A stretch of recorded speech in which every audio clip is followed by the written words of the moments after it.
The project I'll be developing at RIFS is a continuation of research that I've been doing since about 2006 with migrant and displaced Witoto communities in the Colombian Amazon. The overarching question of that project is, how can we think about ethics of kin making beyond the human? So kind of ethics of environmental repair and relation building under conditions of impossibility.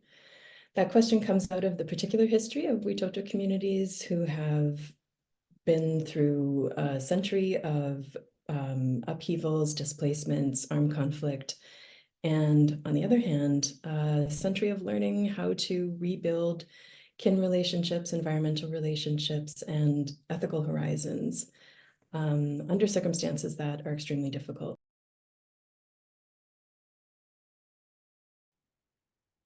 As far as what practices we can all take on in an effort to make our own lives more sustainable. For me, I think really the central issue is a mode of paying attention to all of the ways that we are connected to the world around us, materially, socially, psychically, ecologically.